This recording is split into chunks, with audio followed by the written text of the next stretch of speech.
goodbye.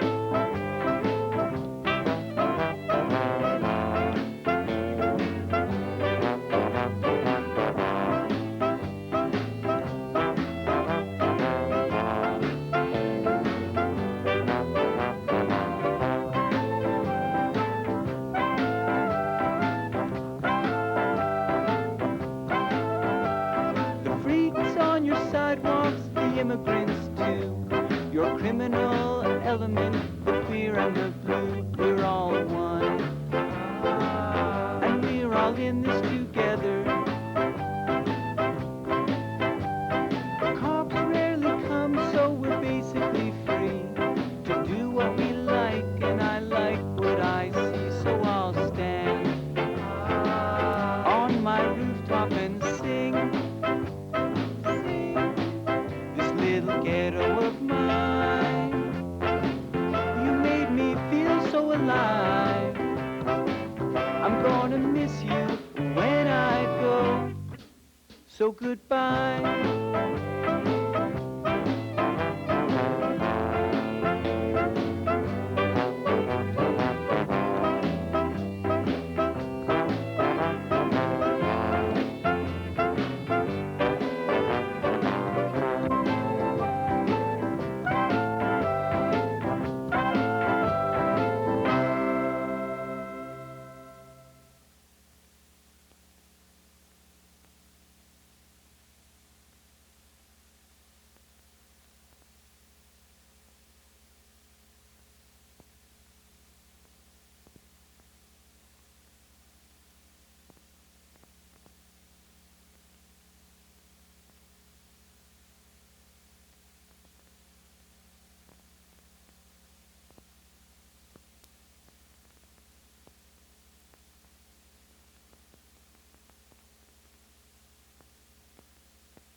Fellow filmmakers, where will you be in the 21st century?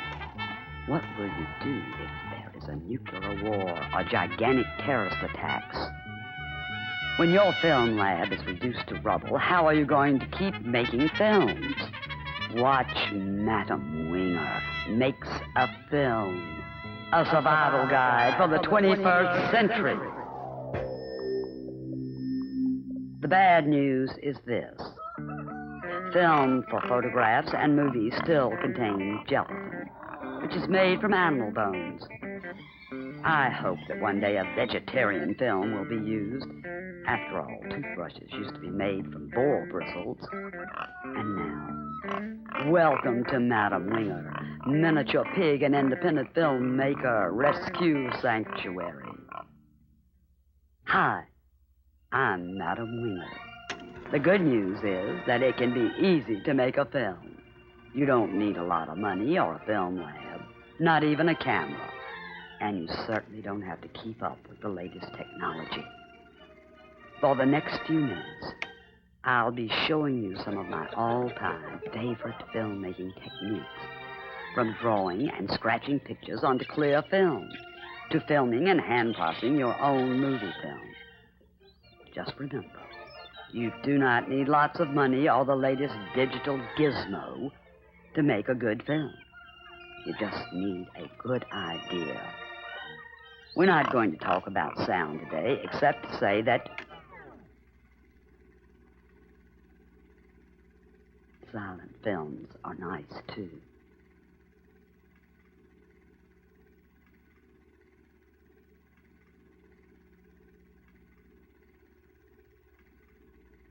Many calls can be avoided by keeping your film silent or by performing live music or a live narrative during your film school. Let's look at some film. This is a Super 8mm film. It measures just 8 millimeters from side to side, and it's cheaper than larger film. You may know this film from home movies. Oh, there I am, dressed up like a true Southern belle. Oh, but it's still used by filmmakers today. Super 8 film is made by the company Kodak and is not a big moneymaker for that corporation. So Super 8 always seems to be in danger of disappearing. But don't worry. Today, Super 8 footage keeps popping up in music videos and commercials, and besides, there are few small companies that make Super 8 film.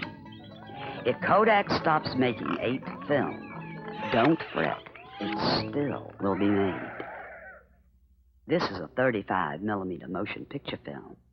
If you go and see a big-time Hollywood film in a fancy theater, you are watching a movie filmed on 35mm film.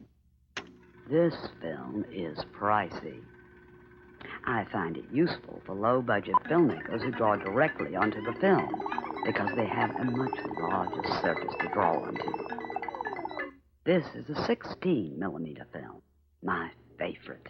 It's been around since 1923 and was made as a cheaper alternative for the general public. World War training and entertainment films and the television news kept this film going, and it gradually became the favorite type for film schools, film co-ops, and low-budget filmmakers. A film is simply a strip of still photographs. The motion we see is actually an optical illusion. When different images flash in front of the eye quickly, the brain starts to combine the images. This is how we see motion in all films, videos, and on television. When you work a flip book, you naturally choose a flipping speed that allows you to watch the motion. A film projector simply flips these photographs 24 every second, so there are 24 frames in 1 second of film.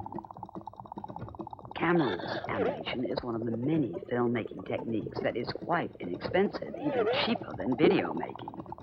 Instead of capturing images by exposing the film with a camera, you can simply draw directly onto the film.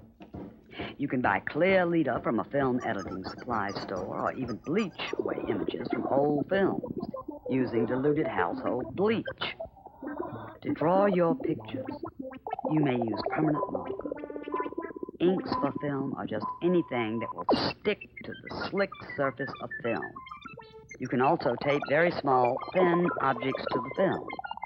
You can also scratch away the black and colored coating on other film leaders.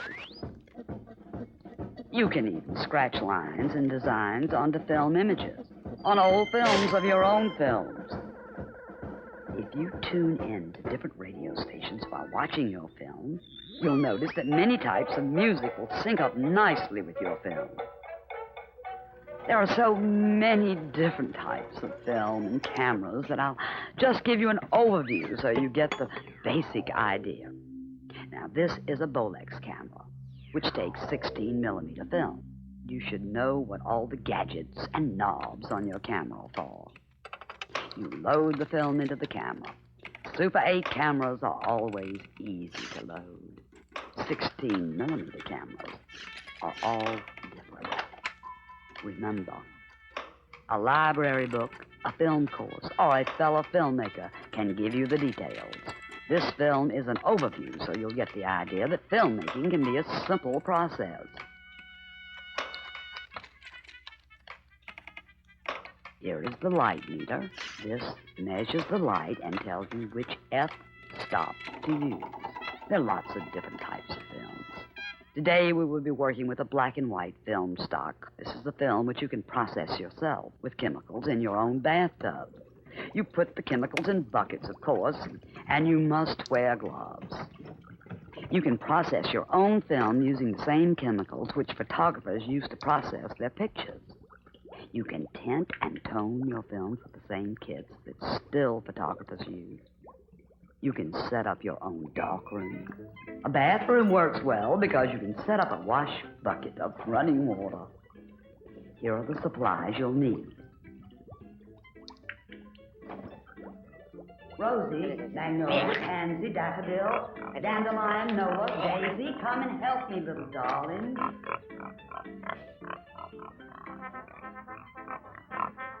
So many filmmakers never get to see this process of movie film developing.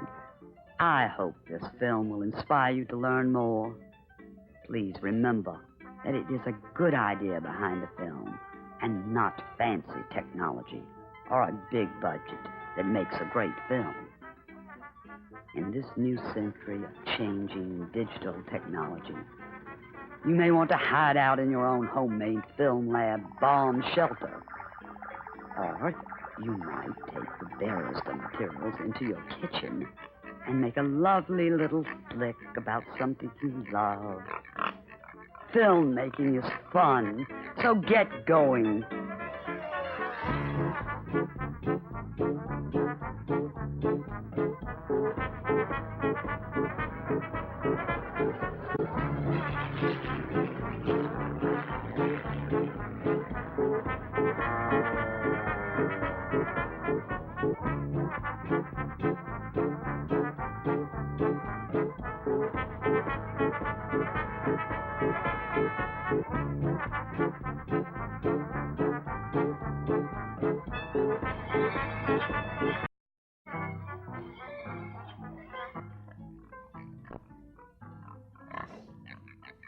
My name is Helen Hill, and I'm a filmmaker. I make mostly animated films, and then when I make my films, usually I use a lot of different techniques of animation. And we don't teach a lot of animation courses yet, but with my films, I use a lot of different animation techniques, from cutout puppets to 3D puppets to drawings to pixelation. I call myself a filmmaker because in the last few years I've been doing a little more live action. I discovered this hand processing film technique where you I use a real high contrast black and white film, and you process it in buckets. So to make a 3-minute film, it's less than $15. And because the film's so cheap, you can afford to make a 1-minute film, and it doesn't cost you hundreds of dollars. It could cost you, $5. And I'm helping to start up the New Orleans Film Collective.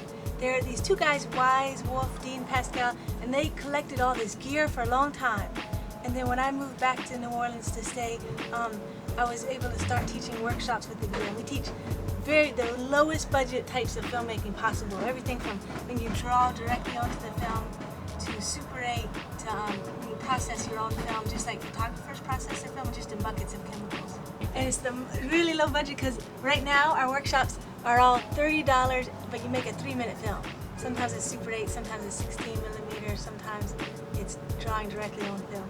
You do need a dark room with you can use a red light bulb. So right now, part of our workshop, we use the dark room at Nove Miasto, which is a punk rock warehouse where they have shows in a dark room and a printing press. Well, I love New Orleans. My husband and I, he's Canadian. So after I finished art school, where I learned the rest of what I needed, a lot of technical stuff about animation. We were in Canada for a while, which was a great place to get grants. I was able to get grants, and there was a film co-op there that had a beautiful animation stand and everything you would need. But I really missed the South and New Orleans. I'm from South Carolina, and so we left our jobs and everything because we were homesick for New Orleans. We lived here before, and we came back here, and we just love New Orleans. But yeah, it's great. There's Jeremy setting up Flickr, and there's lots of film and video stuff starting to emerge and come up, and there's always been Novak for a long time. So there's lots going on. And my friend Cosmo just moved here from LA, and it was so funny because he said, I had to leave LA. He was getting tired of LA, and he said that if you say you're a filmmaker, people look at you and they say, oh, everybody says they're a filmmaker, and it's this common thing, which is so funny because in New Orleans, you don't hear that a lot. So if you say to someone you're a filmmaker, you don't even think about that might be this thing everybody's doing. It's so different from, but I don't mind being in a little town, someplace smaller than LA or New York, because I think that, I don't mind that. Some people wouldn't live here as a filmmaker, but I don't mind being out of the loop because I'm making my little films and I can always send them out to the world. So with the New Orleans Film Collective, we're hoping to build up a community of filmmakers and provide a place where people can learn to make films at a very low cost and where they can rent gear at a low cost. And hopefully with our workshops and our class shows after the workshops, we'll build up a filmmaking community. And so I'm hoping that people will know, sometimes film is sort of dismissed as expensive, and people say, oh, I make videos because I can't afford films, but they're just thinking of certain kinds of films. You can make really low budget films, so we're hoping that people will know that with the NOLA Film Collective, we'll show you how, and we'll have the gear, and that people will, because films are so beautiful, like I think they're beautiful, and you can always combine it with video too, but I love films over videos, that just the look of it's so nice and you can make it really cheap. And so we're having class shows at Zeitgeist, and we don't have a home right now. We're looking for a space to have our workshops and everything. So right now you just kind of call me.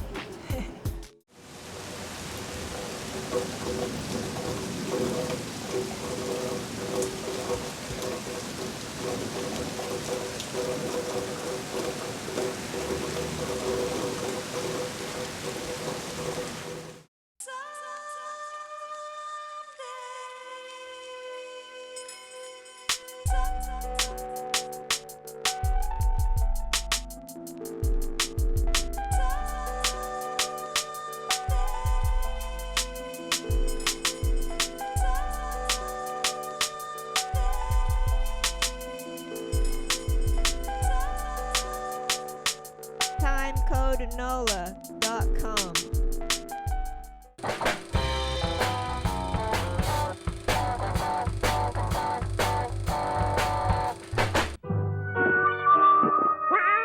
Cat pee glows under a black light.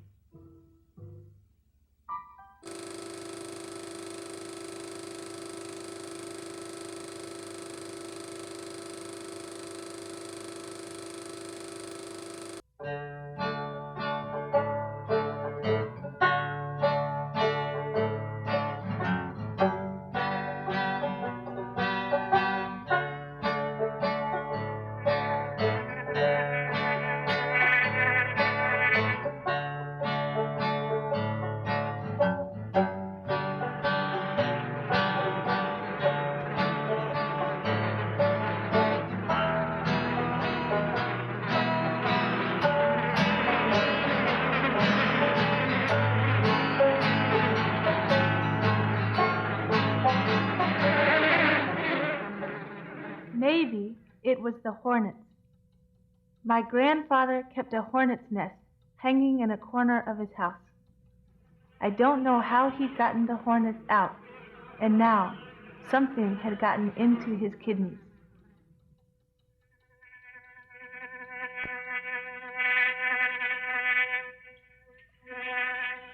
My grandfather grows smaller with each hour. He shrinks away from his pillows as he sleeps, and soon his arms, growing shorter and shorter, won't be able to reach anything, not the windows or his wallet, not even a door to leave by. He is white-haired and disappearing in hospital sheets, lovely, delicate limbs fading to white, while I'm thinking of a plan to bring him back. A sip of water? I'm just trying to get something to eat in a little while. You want some Jell-O right now? No, I haven't been eating much Jell-O lately. Did you know Pastor Englehart, he came to see you again today? How come he come to see me again? You're in the hospital right now because your kidneys are giving you trouble. Yeah. The trouble was this. My grandfather was 91 years old and was suddenly so taken by kidney failure that we brought him to the hospital. He was delirious and would not eat or drink and was becoming thinner and thinner. I stayed with him overnight at the hospital. Every night at 3 or 4 in the morning, he would rustle a bit and begin to talk. I realized that as he lay quietly in a hospital bed, his mind was busy with dreams.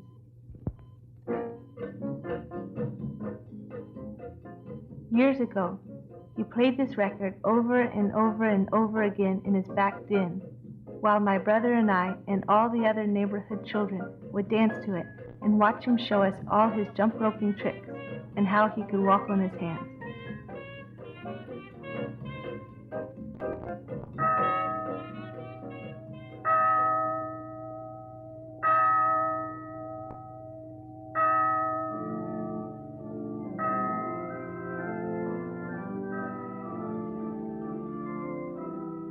Later, when we finally did lose him, my brother spoke at the funeral.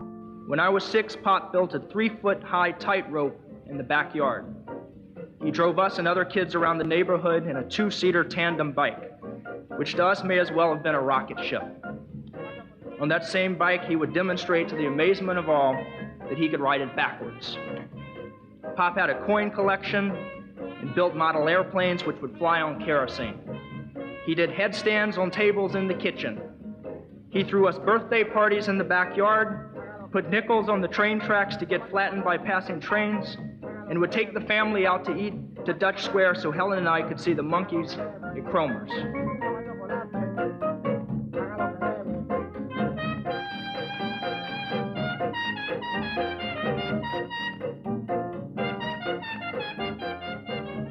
At the funeral, I was still trying to figure out what we had lost my grandfather to. The pastors were certain he was in heaven, so I thought about what my mind could not imagine. But Isaiah and St. Paul said it best of all when they said, "No eye has seen, no ear hath heard, nor has it entered into the mind of man what God has prepared for them that love Him."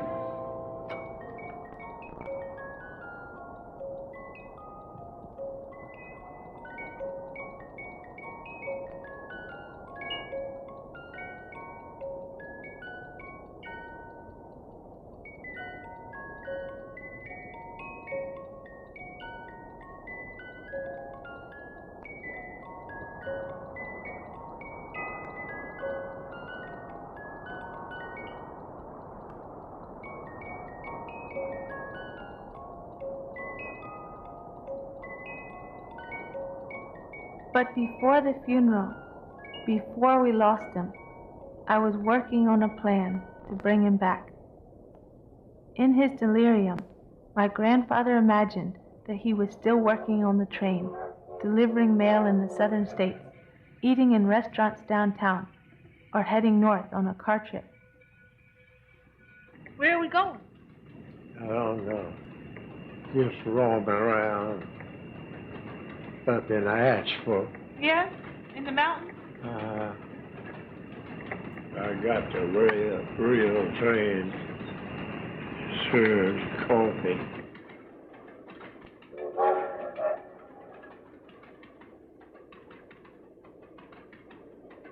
He may be able to dig mouse holes and tiny passages so that by scratching and climbing, he may be able to get back to everything, the floor and his glasses, his stacks of handkerchiefs neatly folded in his room. Meanwhile, he's here, fading away, while I dream of the nurses arriving by his bedside in flocks, lifting us up together to leave in billowing clouds of sheets. Hey, Pop? Do you know where you are right now? Tell me where you are. Anywhere. Anywhere?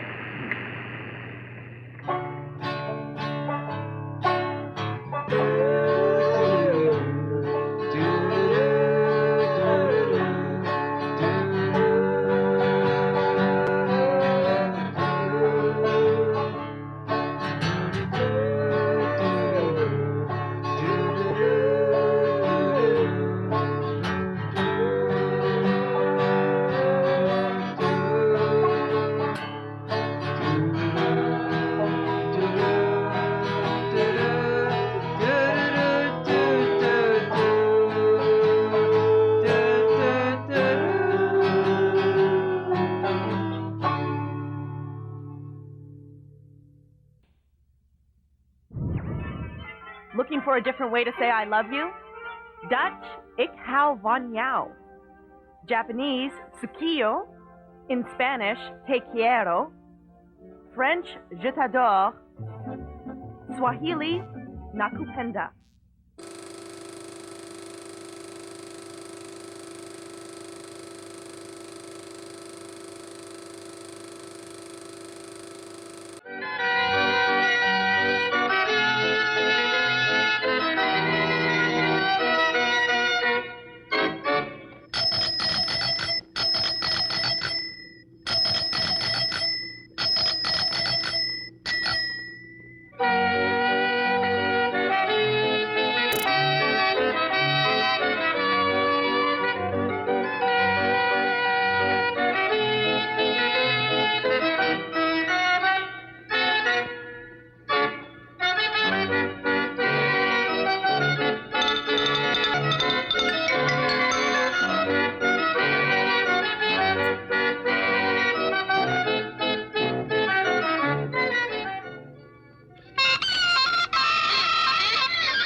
Bedrooms at the seaside hotel. Two traveling strangers who were accidentally lonely. 2 second kisses that came out of nowhere, and sudden accidental romance. There's no predictions, no magic stars in the sky, no book of fate that weaves the destiny of romance. Who could ever say why accidents happen and why I should accidentally fall in love with you? Accidents in boats out at sea, accidents under palm trees, accidents in rocket ships that are shooting up to the moon, accidents at Roman streets, accidents between the streets, and accidents happen all of the time.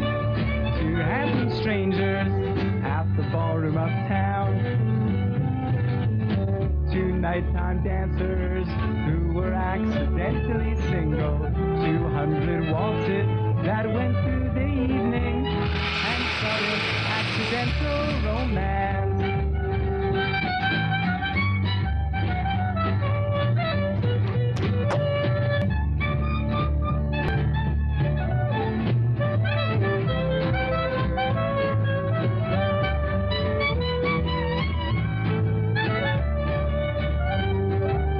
Accidents in boats out at sea, accidents under palm trees, accidents in rocket ships that are shooting up to the moon, accidents at ladies' spas, accidents between grandmas, and accidents happen all of the time. There's no predictions, no magic stars in the sky,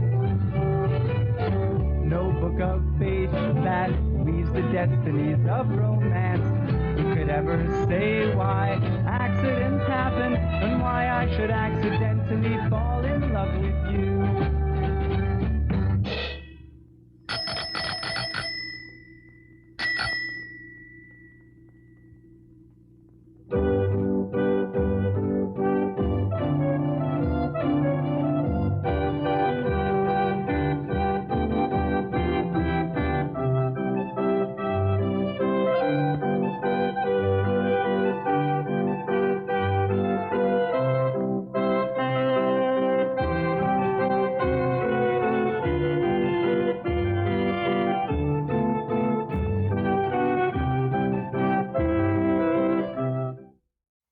If you're buying roses for your sweetheart, make sure you know what you're saying. White means innocence and purity. Yellow means jealousy. Pink means indecision. And red means I love you. Timecode NOLA. The New Orleans Independent Film Program.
don't tremble.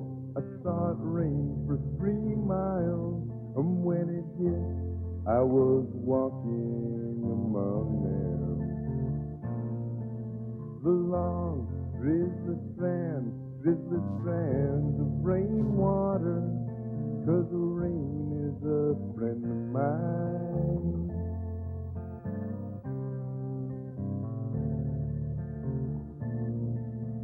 Shivering, hopping, there were 8 toes for each foot, tapping, skipping 10 feet on each leg, dancing the Charleston. The rain was happy to see me, and I was not scared at all.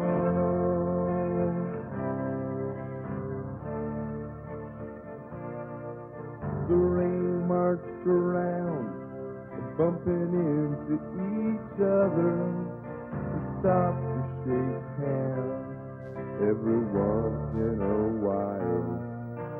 Sometimes they'd stop to shake my hand and kiss me, 'cause the rain is a friend of mine.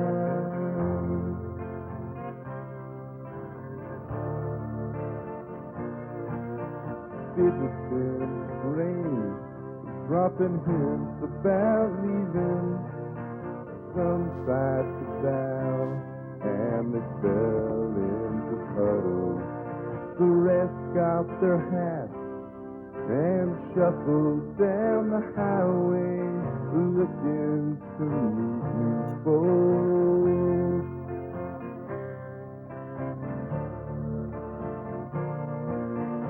Babies, the rain still tells stories about me.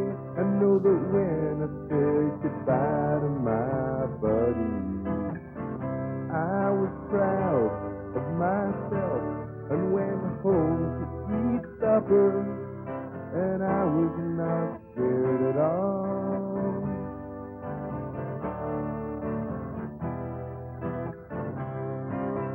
Children, don't tremble. I saw it rain for 3 miles, and when it hit, I was walking among them. The long drizzly strands of rainwater, 'cause the rain is a friend of mine. Do carrots really help you see better? No. But carrots contain vitamin A, which helps the retinas of your eyes adjust to light changes so you can see at night.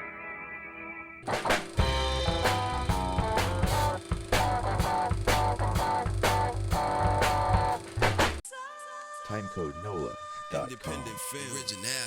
Timecode.NOLA.com.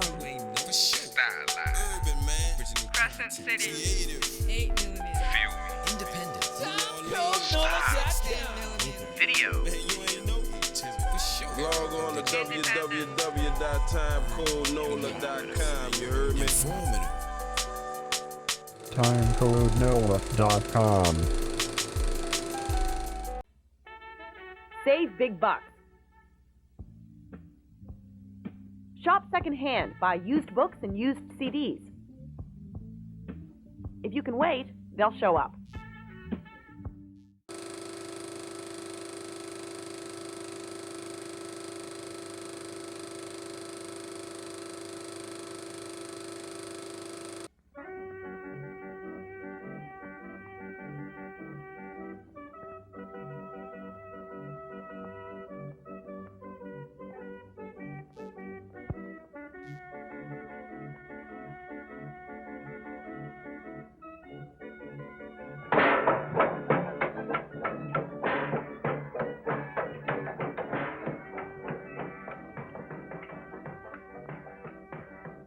It was the happiest and the saddest day. I was just hopping along in my bug truck when I came across this site. Well, let me tell you, it wasn't necessarily the world's biggest bear. Like, in fact, it was kind of puny. And I made the best friends. I saw the world's most beautiful man and the lizard lady that was almost exceptional. And I met the two dumb wise men who weren't very bright. Well, like sideshows should be, some were pretty risque, and sometimes just downright lewd. Please, just avert your eyes. Just like any fair, there was plenty of rumbling and fighting and carrying on. All the free cotton candy any folk could just jam down their throat. And I saw some amazing animals and some freaks of the freakiest nature. And I made such good friends at the fair. Bad Mahalchik, who is the villain of this film, knelt right down beside his pagan altar and made an offering of the most poisoned nature. Out of that came some wicked evilness. Those two wise men, who I didn't think were so smart, were pretty wise after all, because they hightailed it right out of town. And what happened next makes me terribly sad. I saw all my sweet new friends die. Cotton candy poisoning.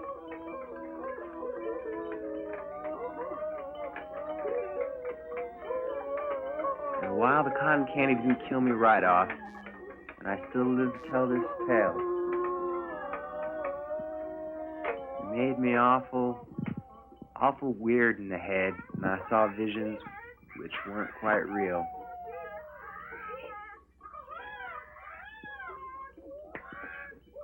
And a swirling, fluffy, flossy magic spell brought the magic fairies, came about to dance with the wild boy and make everything right.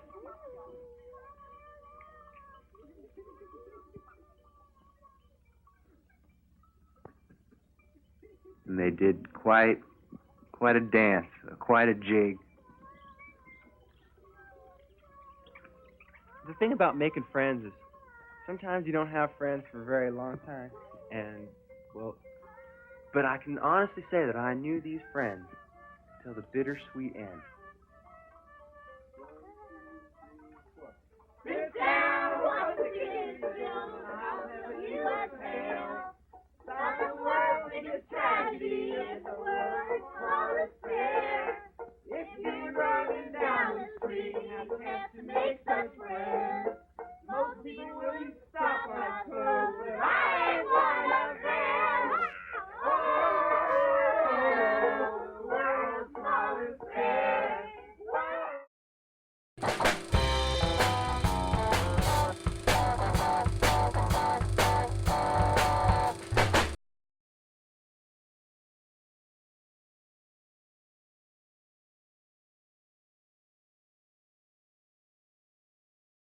We have come today from downtown, uptown, back of town, bucktown, out front of town, across town, and some even from out of town, to the steps of the seat of our city's government. And we've come today to lodge our complaint. We've left our homes, our neighborhoods, and even our jobs, and have tread across streets that are soiled by, saturated in, and soaked with the blood of our sons and siblings, our mothers and fathers, our friends and our neighbors. We've left our diverse, fear-filled communities and joined today as one undivided and determined, fearless community to declare our dissatisfaction, to proclaim our petitions, and to place them before the powers that be. The paradox of our pilgrimage today is that although we marched to this place, we were actually driven here. We marched through the streets of New Orleans, but we were driven to the streets of New Orleans. Some who marched were driven by anger, and some by aspiration, some by fury and frustration, some by outrage and indignation. Ours today is a delicate balancing act as we attempt to stabilize the weight of heartache against the counterbalance of hope, seeking to establish emotional equilibrium in our communities by voicing our complaints in the ears of government heads. We have come to lodge our complaint. We have come to declare that a city which could not be drowned in the waters of a storm will not be drowned in the blood of its citizens. We declare today that enough is enough. Well, today it's too late for 160 from last year. It's too late for 20-year-old Carrie Hayes, killed on January 1st. It's too late for 20-year-old Cedric Johnson and 19-year-old Randall Thomas and 23-year-old Cheryl Nitsky and what has been described too often as an unknown black male killed January 3rd. It's too late for 26-year-old Kevin Williams and 36-year-old Helen Hill, both killed on January 4th. It's too late for 22-year-old Jelena Brown, killed January 5th. It's too late for 40-year-old Stephen Blair, killed January 8th. But if this day we would join hands and hearts together in confession, compassion, and commitment, somebody will live, because somebody will get the message that we will not quit, we will not keep silent, we will not give in, we will not stop until every citizen is free from violence, and every home is secure from violence, and every community is free from violence. Yes, we have come to lodge our complaint.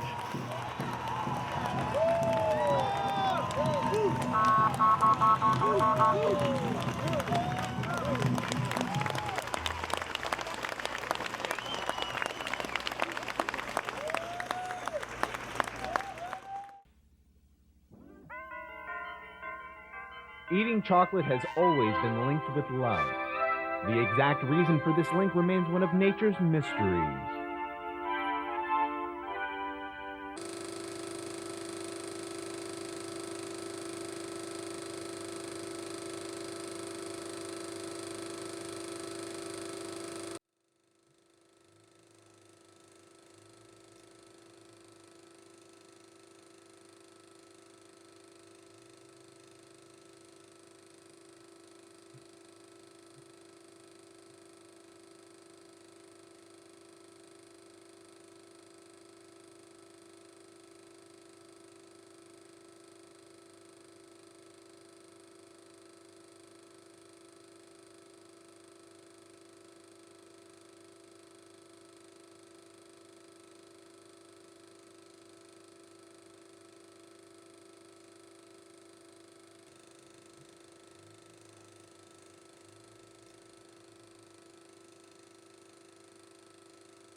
Timecode NOLA is supported in part by the Louisiana Division of the Arts Council of New Orleans, Cox Communications, and by people like you.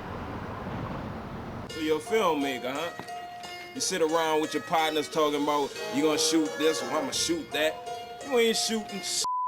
You gotta finish the sound bites, and I need ADR and my soundtrack music ain't right. You ain't making movies if nobody ain't seeing them. Get the done, you bullshitting. We need your film. Send them in today. Timecode NOLA, you heard me?